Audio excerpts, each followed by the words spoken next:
All right, just going to go ahead and get started here. Hi, everyone, and thanks for coming.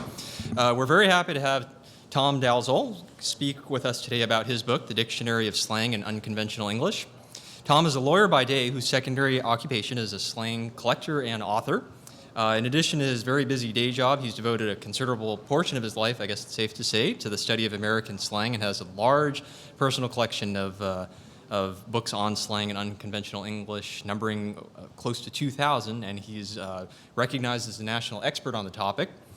Tom is the senior editor of the new Partridge Dictionary of Slang and Unconventional English series, some of which you'll have copies of today. And one of the interesting things about slang, of course, is that because it evolves so quickly and phrases come and go into being, it gives us kind of that microcosmic view of how language as a larger entity sort of evolves, which I find personally very interesting. And Tom was showing me his larger dictionary, the Slang Dictionary, is part of a much larger volume, and it's very interesting to see for those of us who are just interested in how information like this and phrases come and pass into being. It really is a neat thing and a treat to kind of see some of the etymology. I'm not even sure etymology is the right term for this. How it comes into being. So that being said, we're very lucky to have an expert like Tom here today. We have a microphone set up in the corner over there, so if you have any questions, please definitely use that for our YouTube audience. And with that, please join me in giving Tom a warm welcome to Google today. Thank you. You know, as I spent a few hours here before this speech, it occurs to me how completely 20th century, if not 19th century, what I do is. And I'll explore with you today a little bit some of my observations about slang and making slang dictionaries, the role of slang in culture, and where I think it's going. I have spent, as Tyler mentioned, quite a bit of time in the last 20 years studying and appreciating American slang. And after 20 years, I still don't have an easy time answering the very first question, which is, what is slang? There is no purity test for what is slang, what is not slang. But in general, slang is language that does one or two of the following things. It lowers the formality of a conversation or a written communication, and usually it identifies from one speaker to the other that we are both members of a same subculture, culture, counterculture, subgrouping, tribe, whatever. So aside from the meaning of the word, it imparts a membership. And it can be something as large as we are all Americans, to something as specific as we are all surfers on this beach in Santa Cruz. It's language that binds us together as people and serves as a marker.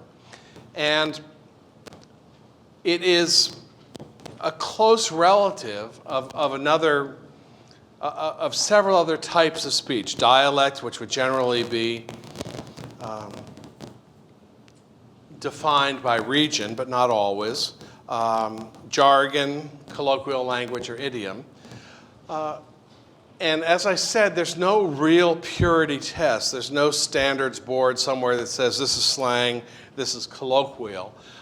It's very subjective, but it's there. And with jargon, for example, jargon is the language of an occupation. But within that, there is slangy jargon. Every occupation that I know of has its own specialized vocabulary to describe things, people, processes. But every occupation also has a more slangy or colloquial way of defining things that you do.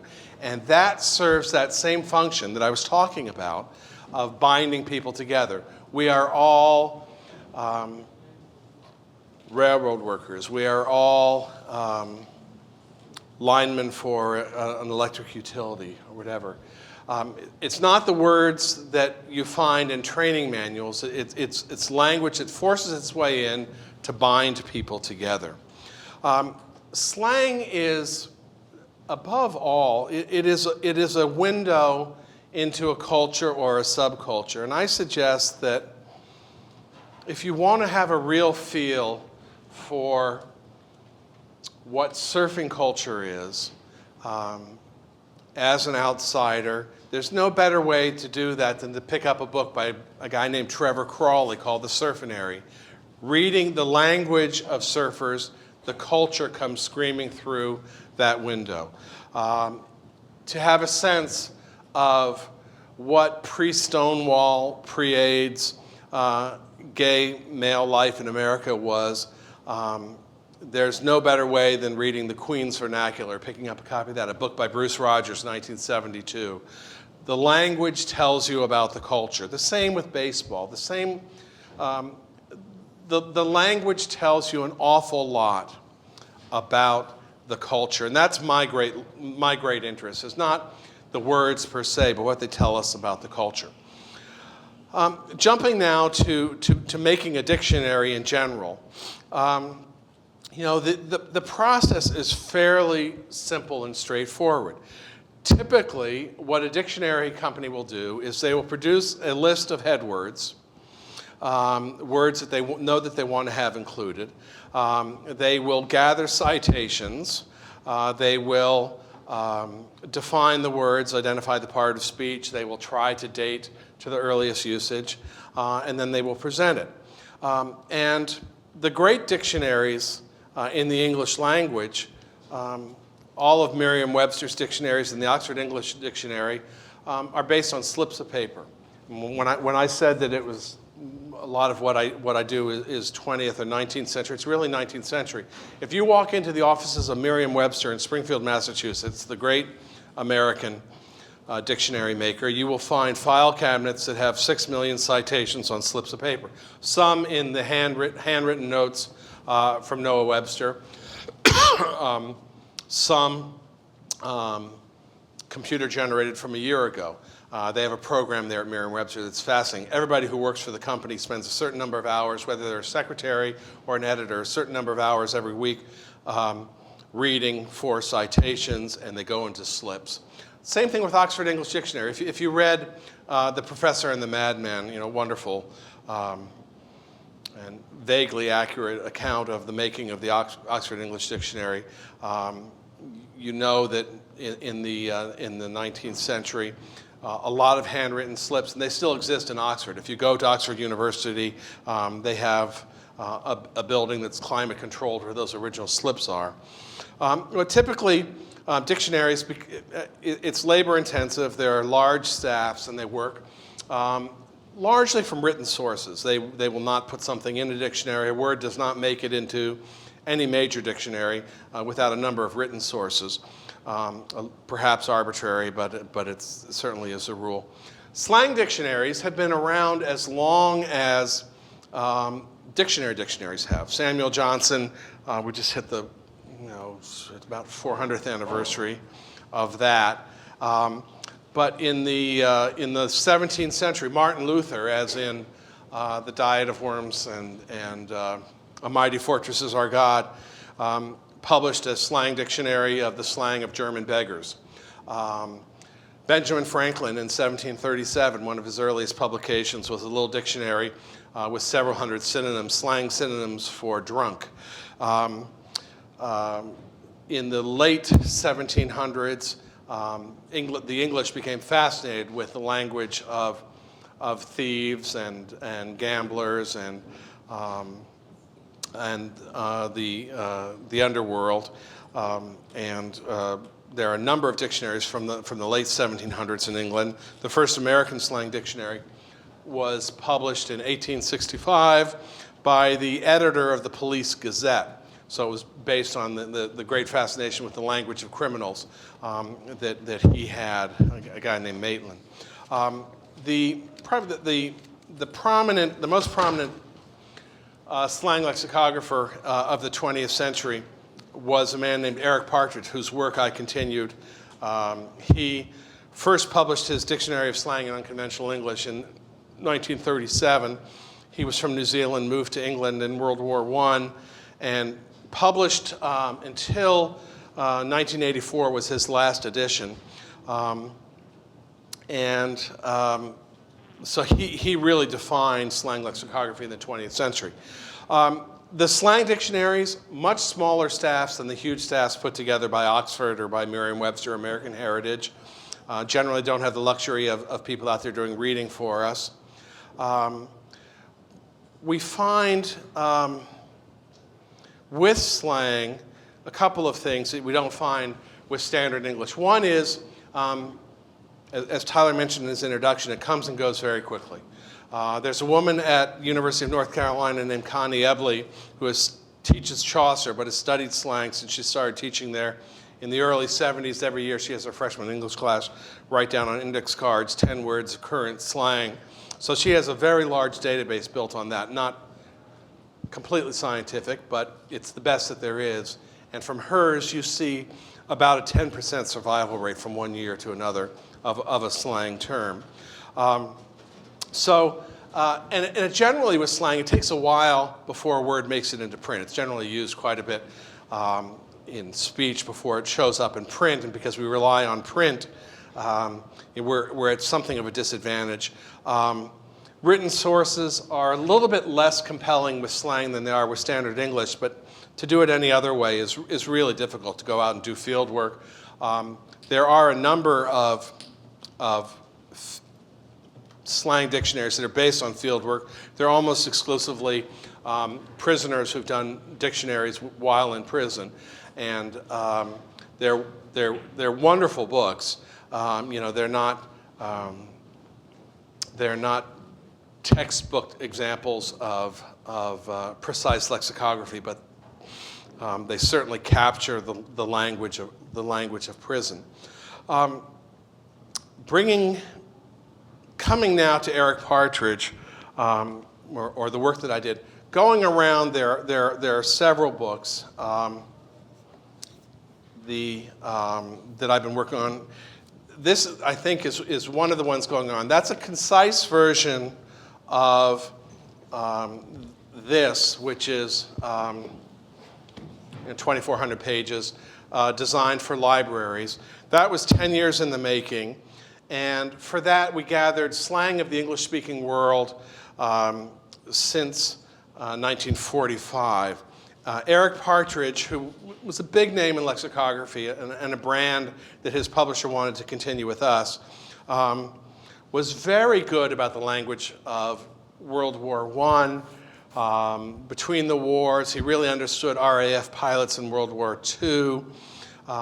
But he completely missed it after that, because the slang is so tied into a culture. If you cannot appreciate the culture, you're not going to get the language. And so when we hit the beats of the 50s and the hippies of the 60s, he was just absolutely perplexed. I mean, he defined them as, he would call hippies beatniks, and everybody was a drug addict.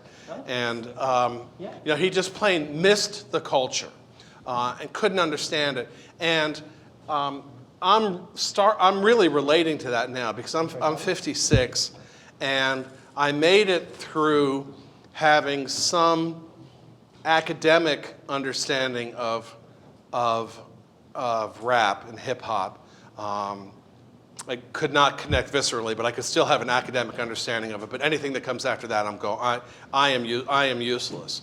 I think, as a slang lexicographer, because I think that you have to have an appreciation of the culture that you're talking about, or you will not understand what the word is trying to do, how it brings people together. And as I said, Partridge really missed it, seeing everybody as a drug addict or a beatnik. And also, he was very, as a New Zealander, he was a very proud member of the Commonwealth. And so he excluded anything that came from the United States from his dictionaries. He included Great Britain and her dominions, And when he really liked an American word, he'd call it Canadian and stick it in there. So we were starting with Partridge, an imperfect, but a big name, and somebody who was very important. And he was more important than he was good. But that's where we started. I had written 2 books about slang before getting into this, both for Merriam-Webster in Massachusetts. The first is Flappers to Rappers, which is American youth slang, teenage slang, from the era of the flapper in the 1920s to the rapper in the 1990s, going decade by decade.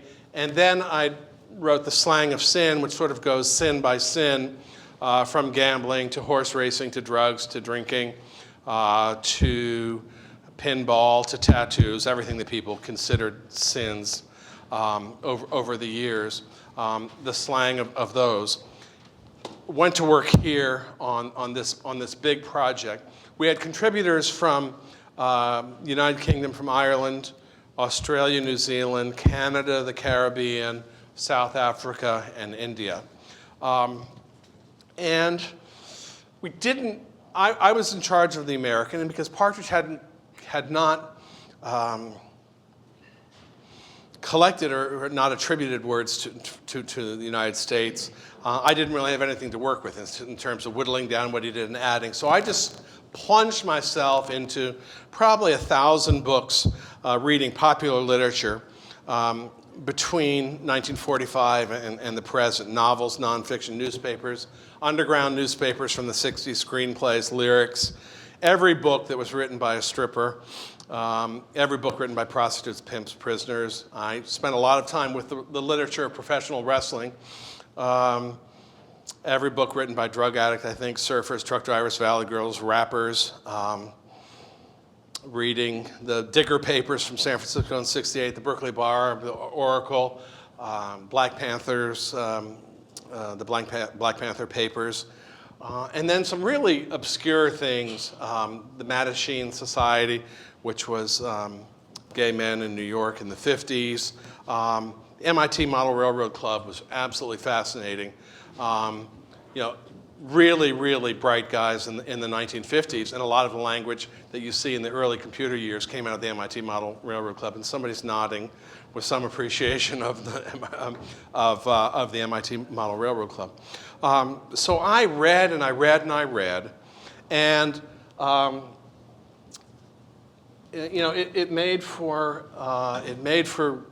interesting vacations. And I'm looking around for my daughter, who's there. She is. Okay, who, as a 14-year-old, had to go on vacations with me with all of my pimp books and sit on a beach in Puerto Rico, and I'm reading Pimp, the autobiography, the story of my life by Iceberg Slim. So probably not the most embarrassing thing that I ever did, but it made for interesting airplane reading. Why are you reading that? And as I read, I made little check marks in the margin when I saw a word that I liked, and then I'd create a list of the words and the page numbers, and then go through and enter them into a database. I mean, it was the slips of paper from the Professor and the Madman, from the Oxford English Dictionary in 1850, with a very simple database that Routledge, my publisher in England, put together. And so it was just generating through immersion in the literature the headword list, the 30,000 words that made it into the dictionary. Incredibly simplistic, defining as I went. And then when I got done, I did clean up and went back and looked at a few other slang dictionaries. And when there was a word that I wanted, I picked them out of other slang dictionaries or single subject dictionaries.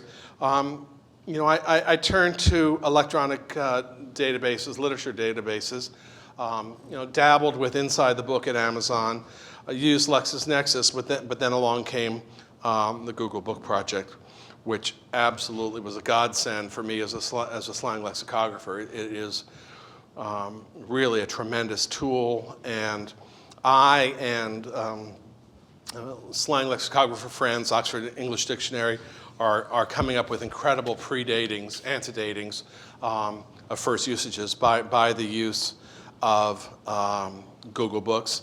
And for anything since 1980, using the Google group search, great source. I mean, you can usually pick up 3 or 4 years, which becomes, in our little obsessive world of who can get the earliest date for something, you can usually pick up 3 or 4 years on newspapers by going into groups, and Google Groups is just great for that.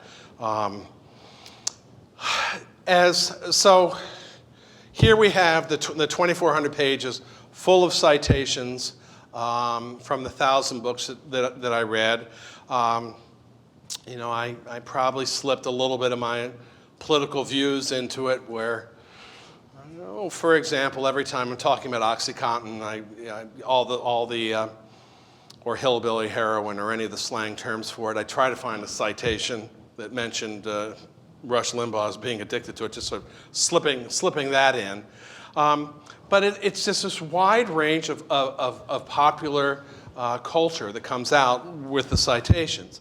This is a library book. The one that's passing around is concise.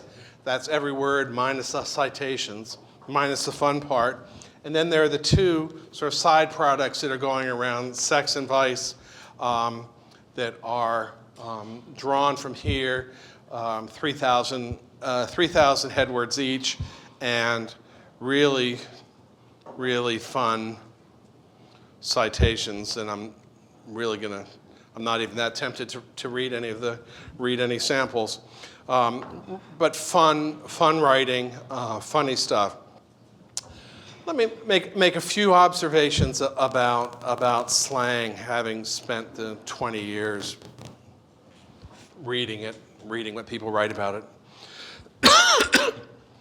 As a species, I think we really are wired to invent language. When we come to work, there's what I was saying earlier about jargon turning slangy. There's an established standard vocabulary for everything that we do, and we invent new words right away. And it doesn't matter whether you're a highly educated engineer or a high school graduate who's out working in an oil field or a line crew or a railroad. People invent words. And it's not necessarily coming up with new words to describe new things. Young people seem especially sort of committed. It's almost a generational imperative to come up with new language. In the 1930s, a marijuana cigarette was a twister. Perfectly good word for it. Turned into a reefer, turned into a joint, turned into a doobie, turned into a blunt. Pod turned into pod, into grass, into weed, into dope. We didn't need to invent new words, but we like it. We do it. So young people seem very wired for it. People who are oppressed are great users of slang. Slang becomes a gesture of resistance.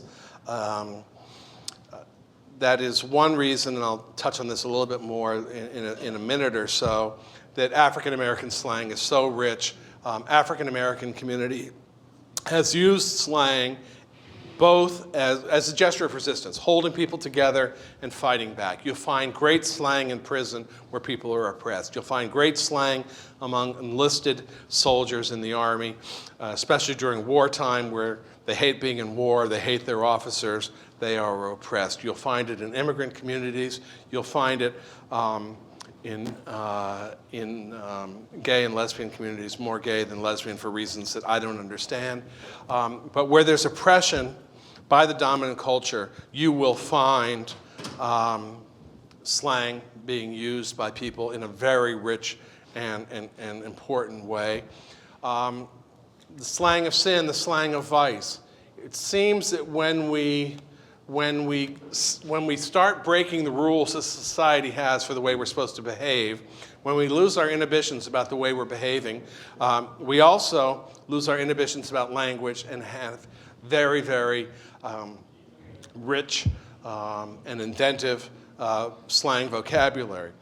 Within gambling, for example, with street craps, which would be the most illegal, is the richest slang.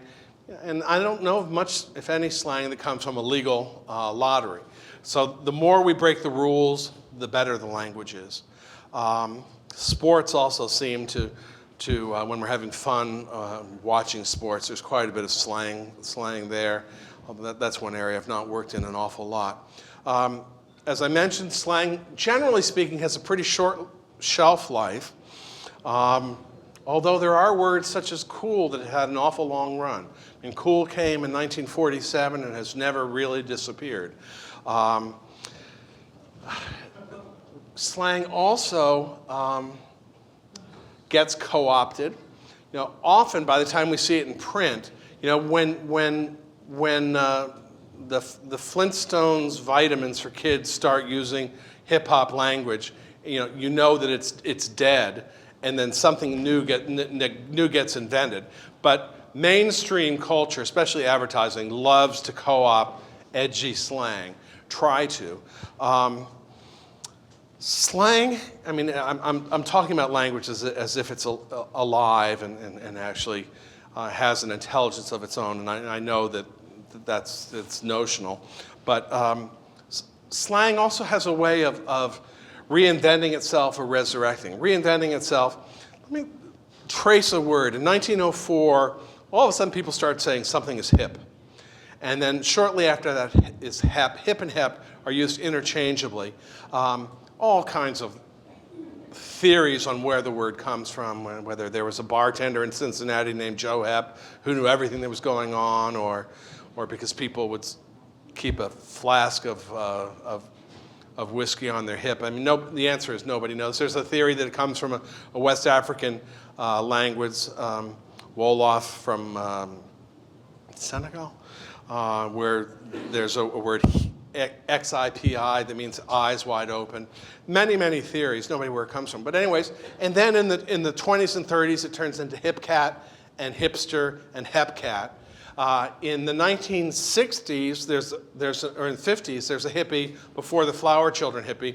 There's the Lenny Bruce hippie, the person who hangs out with jazz musicians. Then become the Flower Children hippies, and then hip hop in '82. So it's a word that here in 2008 is 104 years ago. Hip bursts in, and then it becomes part of major words for a century. And it also, slang has a way, as I said, of resurrecting.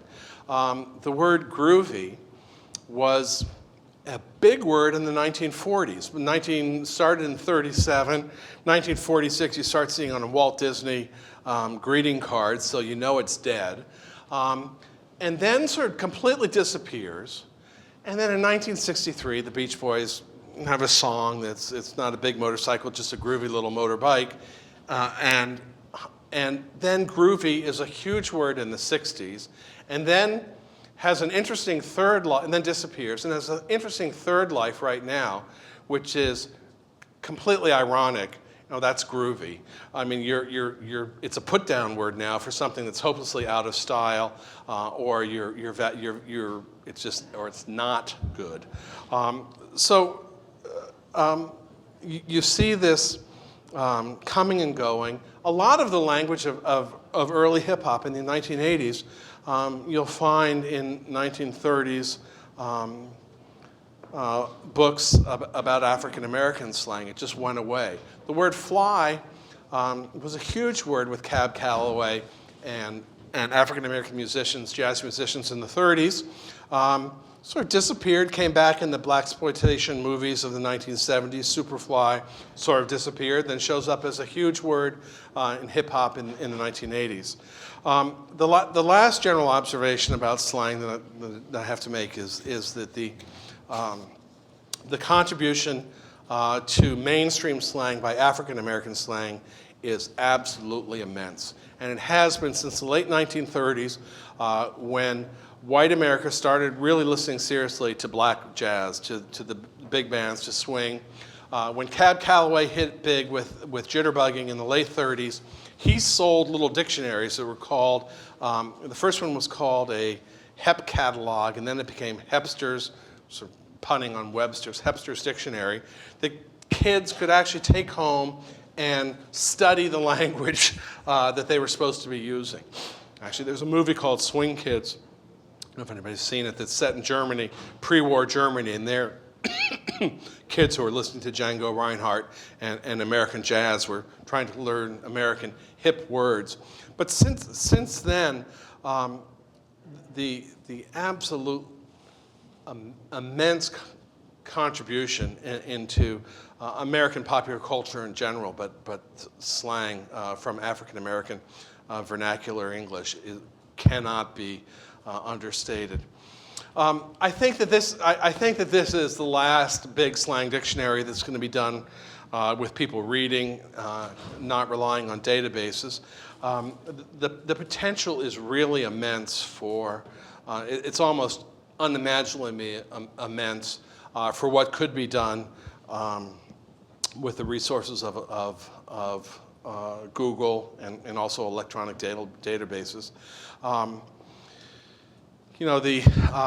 As far as I've seen, nobody's really targeting fringe literature as part of electronic databases, which is where we find a lot of slang, the subculture magazines, underground newspapers, pulp fiction.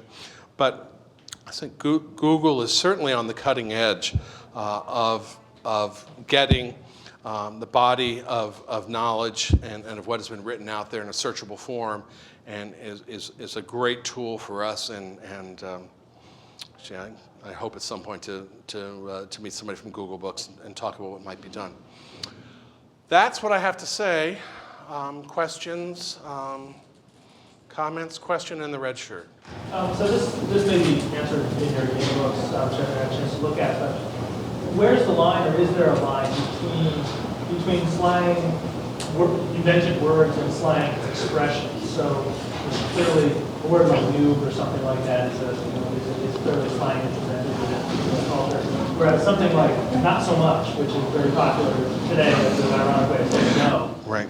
isn't any word at all, but Well, I think that they're both members of the same family. And it's a really interesting point because an awful lot of slang is nothing more than standard English with an attitude. Awesome. Excellent. I mean, that's just perfectly standard English, but with a little bit of Bill and Ted's Excellent Adventure or Sean Penn in Fast Times at Ridgemont, it turns into slang. And I think that the line that I worry about more, I mean, both of them, I don't really distinguish them. Grody is invented 65 or so, becomes really big with the Valley Girl in '82. But I think it's just as important as awesome or excellent, or actually when Julia was in junior high school, one of my favorites is the word random. As used by young people. I mean, that was a really random remark he made. I mean, it's a perfectly good standard word that is used brilliantly by young people to impart something. What I worry about more are people sitting around. I mean, Urban Dictionary is a very interesting project, but an awful lot of it is just people sitting around making up words and putting them on. So generally speaking, I mean, I'll look at Urban Dictionary for entertainment, but not as a source of language. I mean, the whole open source. I mean, it's open source to a fault. So those are the ones that I watch out more. And there was a really interesting in 1991. There was a big article in the New York Times about the grunge movement in Seattle, and they had a whole box on grunge slang. And it was a woman who completely pranked them. She made up an entire vocabulary. They thought, oh, we hit the mother lode. We hit the woman who really knows all the slang. She can tell us all about it. And here's the 20 words that everybody's using. And it was just a great prank, and caused them some embarrassment. So I worry more not about the Grodies or humongous or the completely invented words or and some of them can pass for. Skrilla was a word that was, I believe, invented by E40 in Vallejo, and they sort of invented it to mean money, and then it worked its way in. So maybe for the first year or two, you ignored it, but then as it starts working its way in, you pay attention to it. Yes.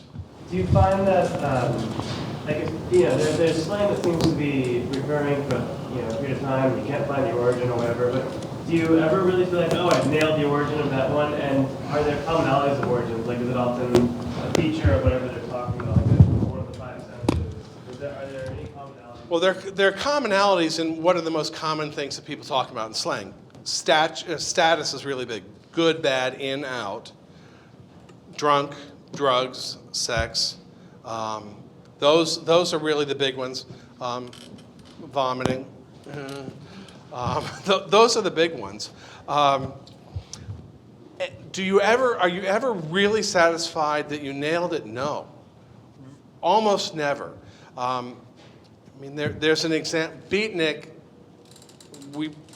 everybody thinks they know that it was coined by Herb Caen in the San Francisco Chronicle on such and such a date in 1957 or 1958. They believe he coined it. The word beat was there, Sputnik was up, he told them together, he made Beatnik. But you're never really sure because words can show up from different places at exactly the same time. In the late 1920s, a New York newspaper held a contest where let's make up a word for somebody who ignores prohibition and who drinks illegally manufactured alcohol. And two people submitted the same word, scofflaw, which we still use. So we generally use it about parking now. But people ignore parking tickets and end up getting booted. But it was two different people invented the same word at the same time. And because slang is used actually so much more in speech before it shows up in writing, it's hard to get back to that first use. And there are words that have absolutely huge, cop would be one, false etymologies.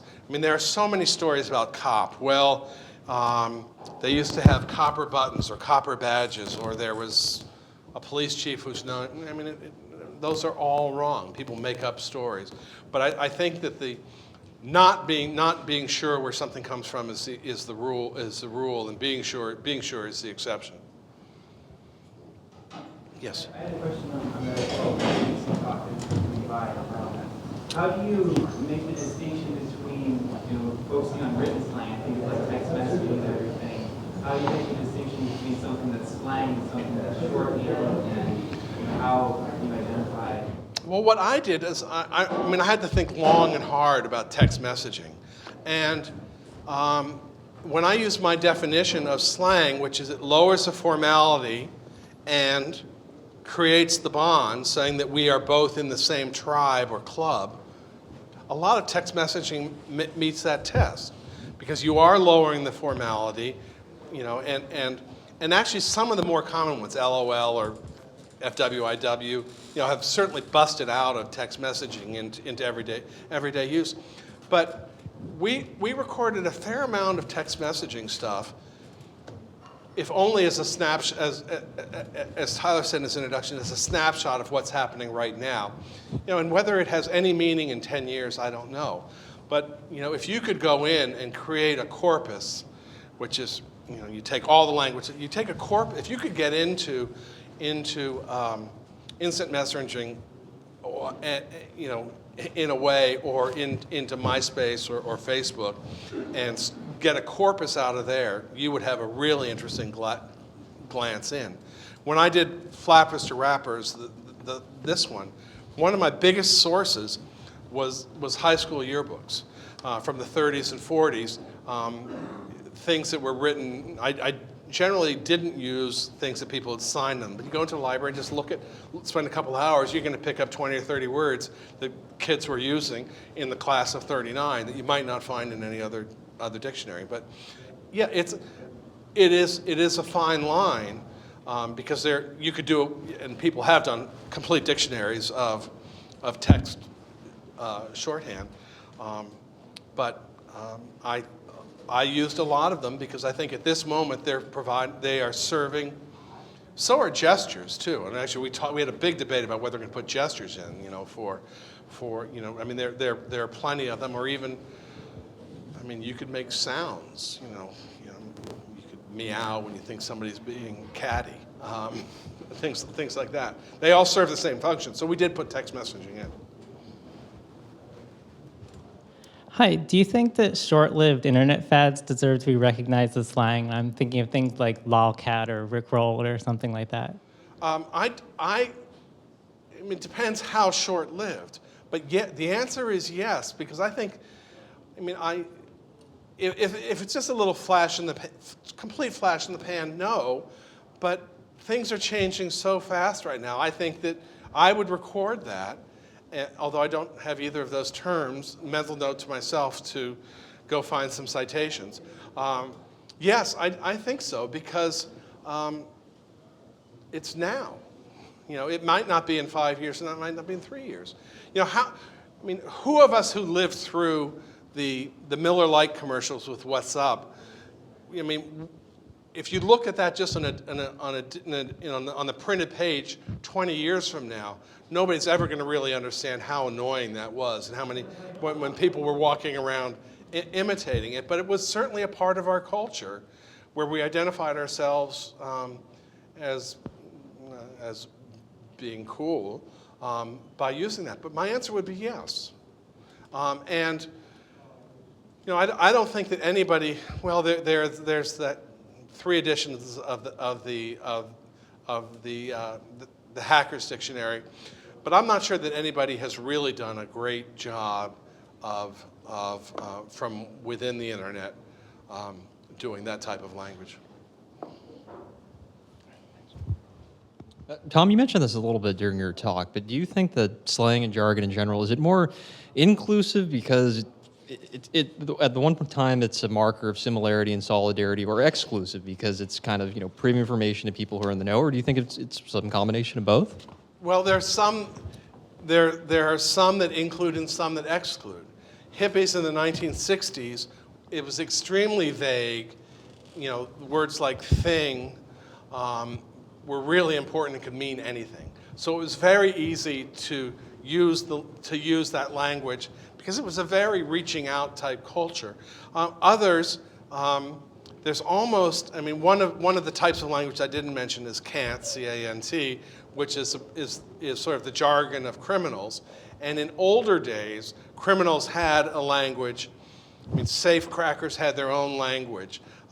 Check forgers had their own language, and the meaning was to exclude to be able to speak with each other in a way that would not catch the attention of the general public or police. And I don't think that's true anymore. I think that police and prison guards know exactly what prisoners but actually I spent one of my great long interviews, my field research, was with a guy in the pornography industry who's since died, named Jim Holliday, and he constructed for me a whole conversation that could be held in a restaurant about making a pornographic movie with it's more coded language, so you don't know what people are talking about. But I think in general, it includes, you know, similar to the question about the text messaging, we had to decide what are we going to do about foreign language words. And that's especially true in the United States with border Spanish used by Mexican Americans in otherwise English conversation. We decided to include it. That's one that's a little bit more fenced in by throwing Mexican American border Spanish slang into an otherwise English conversation. That one, it serves both functions. I'd say more inclusive than exclusive.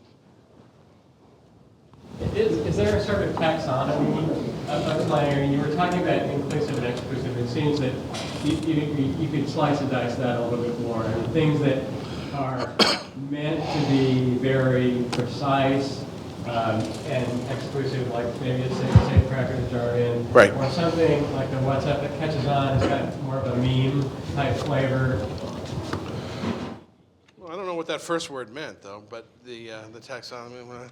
But yes, that's absolutely true. I testified in a murder trial in Spokane a month ago about the term "hit a lick," and is that somebody who's charged with murdering a porn shop owner told somebody that he'd hit a lick. And did that mean I committed an armed robbery, or did it mean something broad? But it does serve both. It does serve both functions of everybody and a few. Does that answer your question? I don't know what that first word meant. Sort of classifying it. Oh, now Eric Partridge, absolutely. Eric Partridge had around 10 classifications of vulgar, coarse, high slang, low slang. I don't believe in that type of hierarchy, but the way you're describing it, there absolutely is. I mean, it can be a very small group, a very big group. It can be inclusive or exclusive. But generally speaking, I say it's a medium-sized group and inclusive. Okay, well, Going once, going twice. any other questions? Well, thanks for coming today. It was a Thank pleasure you. to have you. Thank you.